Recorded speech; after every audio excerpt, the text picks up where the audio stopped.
आपको छोड़कर जाने वालों को अब आपकी कीमत पता चल रही है। अब उन्हें पता चल रहा है पत्थरों को इकट्ठा करते करते उन्होंने किस हीरे को खो दिया है। हो आपके घर भी खुशियों का डेरा, जब जागो तभी सवेरा। आशा करती हूँ आप सभी खुश हैं, स्वस्थ हैं, मस्त हैं। Welcome to my YouTube channel create your own world, Meena Sagar. आप एक ऐसे इंसान रहे जिसने अपने लिए कभी कोई फैसला लिया ही नहीं। आपके लिए सारे फैसले अभी तक आपके घर के बड़े बुजुर्ग या फिर आपके माता पिता या फिर आपके बड़े भाई बहन, और अगर आप मैरिड हैं तो आपके बेटर हाफ, अभी तक आपके लिए हर जरूरी फैसला इन्हीं लोगों द्वारा लिया जाता रहा। और ऐसा बिल्कुल नहीं है कि ऐसा होने से आप नाखुश थे। Even you were quite okay with it, क्योंकि आपको आपके बिहाफ पर जो भी फैसला लेने वाला होता उस पर अंधविश्वास था। ऐसा अंधविश्वास जिसकी वजह से आपने कभी उसकी मंशा पर क्वेश्चन मार्क लगाया ही नहीं।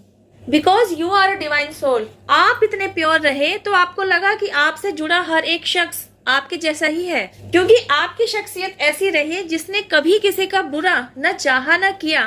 तो आपकी खुद को लेकर ऐसी सोच बन गई थी कि आपके साथ भी कभी कुछ गलत नहीं होगा, क्योंकि आपने कभी किसी के साथ बुरा किया नहीं, तो आपके साथ भी कभी कोई बुरा नहीं करेगा, क्योंकि आप कभी किसी प्लानिंग प्लॉटिंग में शामिल नहीं हुए, क्योंकि आपने कभी किसी के लिए गड्ढा नहीं खोदा, क्योंकि आपने कभी किसी को कुएं में नहीं फेंका, आपने कभी किसी को धोखा नहीं दिया, आपने कभी किसी बुरी प्रवृत्ति में पार्टिसिपेट नहीं किया। जितनी भी आपकी समझ थी, आपने खुद को हर बुराई से दूर रखा। तो आपको लगता था इस तरीके की नेगेटिविटी आपकी लाइफ में कभी एंटर कर ही नहीं सकती। ऐसी ही किन्हीं नेगेटिव अप्रोच वाले किरदारों से आपका कभी पाला पड़ेगा ही नहीं। जैसे आप खुद हैं, खुश मिजाज, सच्चे इंसान, सुलझे हुए इंसान, बस ऐसे ही स्मूथली आपकी लाइफ पे चलती रहेगी।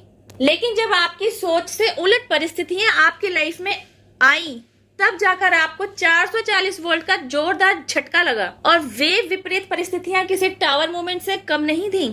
ये जो टावर मूवमेंट आपने फेस किया ना, ड्यूरिंग दिस पीरियड आपको पता चला कि दुनिया एक्चुअली वैसी नहीं है जैसे आपने समझी थी या जैसे आप समझ रहे थे। क्या होता है, जैसे आप खुद होते हैं ना, आपको बाकी सभी लोग भी वैसे ही नजर आते हैं। मतलब जैसे आपका नजरिया है वैसा ही आपका नजारा हो, ऐसी आपकी सोच होती है।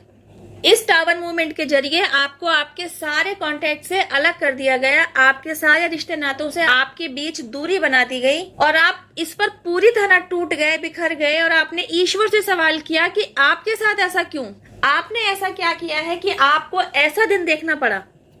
जब ईश्वर का प्यारा बच्चा ईश्वर के ही सामने रोए, बिलखे और अपने सवालों के जवाब मांगे, तो ईश्वर भी अपने उस प्यारे से बच्चे की पुकार सुनते हैं और उस तक उसके सारे सवालों के जवाब भी पहुंचाते हैं। आप समझते हैं कि आप तक आपके सवालों के जवाब किस तरह पहुंचाए जाते हैं, क्योंकि टावर मूवमेंट के तहत डिवाइन प्लान आपके लिए काम कर रहा होता है। तो इसके साथ जूझते जूझते, इसके साथ डील करते करते ना, आप खुद को वैल्यू करना सीख जाते हैं। न केवल आप खुद की वर्थ को पहचानने लगते हैं, बल्कि आपको यह भी समझ में आने लगता है कि सामने वाला हर एक शख्स वैसा नहीं है जैसा आप उसके बारे में सोच रहे हैं या जैसे आप खुद हैं। During these kind of situations आपको सिखा दिया गया, आपको समझा दिया गया कि यह आपकी लाइफ है, आप इस जर्नी पर आए हैं, आपको सिचुएशंस को एनालाइज करना आना चाहिए, आपको बाउंड्री लाइन ड्रॉ करनी आनी चाहिए, and related to any kind of situations आपको स्टेप लेने आने चाहिए, आपको अपने लिए फैसला लेना आना चाहिए। तो वह पीरियड जब आप अपनी लाइफ में अलगाव को फेस कर रहे थे, डिवाइन ने आकर आपको संभाल लिया था। उस समय आपका फोकस सिर्फ और सिर्फ अपने इनर वर्क पर था। रोने धोने की बजाय, खुद को कोसने की बजाय या ईश्वर से वापस से सवाल करने की बजाय इनर वर्क पर आप अपना सारा टाइम डाल रहे थे। आप खुद पर काम कर रहे थे। अब जानते हैं उन लोगों के बारे में जिन लोगों के साथ आपका अलगाव कर दिया गया था, जिनसे आपकी दूरी बना दी गई थी। वे लोग क्या कर रहे थे? वे लोग उस समय भी आपके अगेंस्ट प्लानिंग और प्लॉटिंग ही कर रहे थे, जिसके बारे में आपको पता ही नहीं था। अब क्योंकि आप अपने ऊपर काम कर रहे थे और आप डिवाइन प्रोटेक्शन में थे, डिवाइन सपोर्ट के साथ आप फ्लो में बह रहे थे, तो आपका बाल भी बाका नहीं हो रहा था। और आपके हेटर्स जो आपके अगेंस्ट प्लानिंग प्लॉटिंग कर रहे थे, वो इसलिए परेशान हो रहे थे कि उन्हें आपसे रिलेटेड कोई न्यूज सुनने को क्यों नहीं मिल रही थी। डिवाइन इंटरवेंशन के समय दो तरफा काम किया जा रहा था। आपको तो आपके ट्रू सेल्फ से मिलाया जा रहा था और आपके सो कॉल्ड अपने लोगों के बीच स्थिति पैदा कर दी गई, क्योंकि आपके हेटर्स में भी ना आपके कोई सच्चे हितैषी मौजूद थे। किसी इल्यूजन की वजह से वे आपको हेट करने लगे थे, आपको गलत समझने लगे थे। तो ड्यूरिंग डिवाइन इंटरवेंशन ना वे जो आपसे जेलस रहे उन लोगों से आपकी दूरी बना दी गई, और वे लोग जिनके ऊपर आपकी गुडविल को लेकर झूठा पर्दा पड़ गया था, उनकी आंखों पर से उस झूठे पर्दे को हटाया गया। इन्हीं सिचुएशंस के चलते उन्हें आपकी सच्ची तस्वीर दिखाई गई, आपकी असलियत, आपकी अहमियत उन्हें समझाई गई। तो वे लोग जो दूसरों की मैनिपुलेशन का शिकार हो रखे थे, दूसरों के शिकाय में चल रहे थे, उनकी आंखें खुली, उन्हें समझ में आया कि उन्होंने किस तरह झूठे, कपटी और जालसाजी लोगों के साथ रहते रहते आप जैसे सच्चे हीरे को गवा दिया ड्यूरिंग डिवाइन इंटरवेंशन। क्योंकि आप अपने ऊपर काम कर रहे थे, तो एक तरीके से आप एक तप ही कर रहे थे, तो आपके तप की गुड वाइब्रेशन दूर दूर तक तो फैलनी ही थी। तभी ना उन लोगों की आंखें खुली जो लोग आपको छोड़कर चले गए थे, जिन्होंने आपका साथ छोड़ दिया था। जब आप अवेकनिंग प्रोसेस से गो थ्रू हुए, सिचुएशंस को एनालाइज करना आप सीखने लगे, आपका थॉट प्रोसेस चेंज होने लगा, आपके सोचने समझने की शक्ति बढ़ने लगी, कहना चाहिए सही मायने में आप मैच्योर्ड हुए।